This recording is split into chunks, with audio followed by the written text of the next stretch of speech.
So as you are moving into this higher vibrational reality that we've called ensoulment, right? As you're moving into that, your physical bodies are having to adapt to a change in vibration. Now, one of the things that's really important for you to start to be more and more conscious of is how the physical body responds to the higher vibrational state. This change in vibration is putting a load on your nervous systems. Start to ensoul your body. There is a borderline there between your soul's energy and your physical energy. Okay? And that border in the old days used to be really far apart because your vibration was too low and your soul's energy didn't want to or couldn't come low enough to match you, right?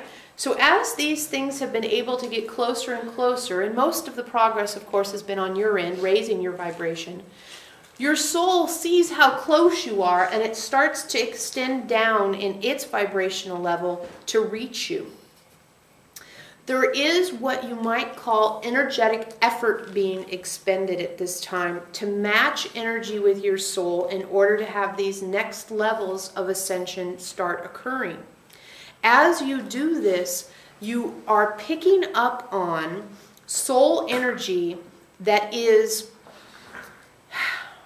a little frayed. The energy from your soul is a little frayed because it's doing its absolute best to extend to you and connect with you. On the other side, you're raising your vibration and it goes up and down because you're not constant in the high vibrational place, but you're certainly never going really low anymore. But you've raised up and you're kind of bobbling here and there, right? You have this kind of, oh, today, oh, wait, then you got a phone call from that person or saw that on TV or got triggered by my core emotion. So your energy vibrational level goes up and comes down and kind of bounces like this. And sometimes it bounces a little bit more and sometimes it goes, but it sort of bounces. You can see that visual. So here's your soul's energy, kind of frayed, and here you are bouncing. You can imagine that this is not one of those places where you feel 100% when you're having these experiences. And what we want to do, of course, is get your vibrational level high enough and your soul's vibrational level matching it in a non-frayed way so that you can really make that deep connection. And that's certainly what's going on now as you're starting to be really, truly conscious and embrace these ideas that we've talked about. But there's still a little bit of a hump to get over in that. And this place right now that you're in is before the hump. And the before the hump place is calendar-wise situated in a time when your culture, society maybe is a better word, is experiencing one of the highest levels of stress it's experienced in some great time, maybe since 9/11, right?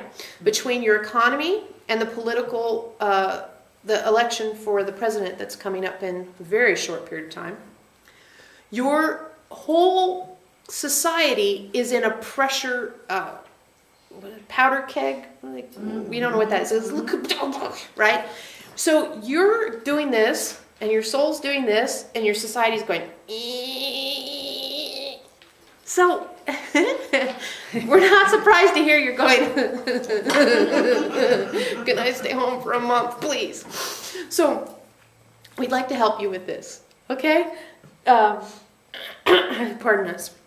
Now, of course, on your end of it, like there are three things to deal with. On your end of it, raising your vibration and keeping your vibration at a high level as best you can is the first thing on your plate. And that's been on your plate for a long time now. So it's something you are doing. It's a way of being that you are adopting. And you're doing a great job. But ways that you can be even more refining this, let's say, are when you eat, being conscious of whether or not your body wants what you are offering it. Okay? even day to day, even if you like the same thing every day and then you say, hang on, today it doesn't seem like it's what I want today. Being conscious of your body's response to the food that it's being offered before you eat it. Inviting your body to tell you, no, I don't want that, is really important. Or listening to your body telling you what it does want, really important. Okay, that's a very quick way to be conscious. Another way to be conscious, which would also really, really, really help in this circumstances, is make sure you're drinking a lot of water. Now, we know we've talked about water in the past at length. We know you've reminded yourself to drink water, but we wonder if you have slipped up a little in the water drinking department. It's really quite important that you're drinking a considerable amount of water each day. So one of the ways to help you with this is every time you go to the bathroom, when you get done going to the bathroom, you drink more water. And yes, this will send you to the bathroom again. That's the point. But that's one way to be more conscious. You're in the bathroom and you think, that's right. I'm conscious of the fact that now my body needs more liquid, and I'm conscious of the fact that I'm going to go drink more water immediately. All right, so there's another place. It serves two purposes. One, it keeps you hydrated, and two, it helps you to be more conscious, which raises your vibration. Another thing to be very aware of right now is your intention around sleep. If sleep is simply to turn off the day, we'd advise that you revamp that intention. Sleep is not to turn off the day, because turning off the day is, I want to go unconscious.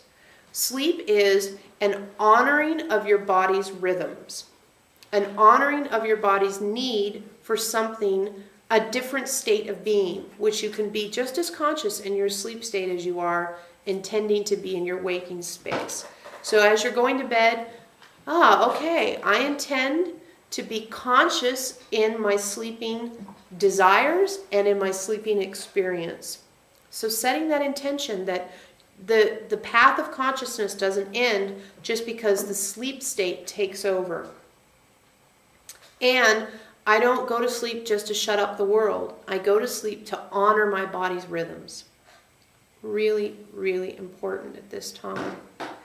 And as you're moving your body around, whether you're technically exercising or if you're just walking around the house or if you're doing yoga or whatever you like to do, being conscious of the idea that, sure, doing these things has an impact on your physical structures of your body. Okay, big deal.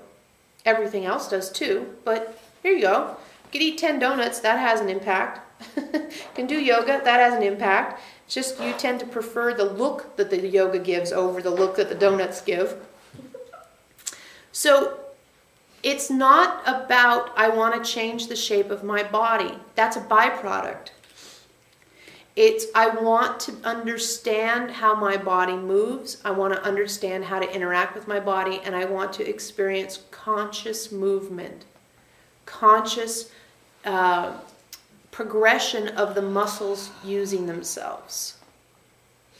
So use your exercise time as a time to experience your body consciously, and avoid using your exercise time as a time to revamp your body. And please don't exercise in order to be healthy. Because what does that mean? It means if you don't exercise, you're not healthy. Say to yourself, if I don't exercise, then I'm not healthy. Then you're telling yourself the only way to be healthy is if you do a specific thing. And that limits you to experiencing health in other ways. So be really cautious about succumbing to cause and effect.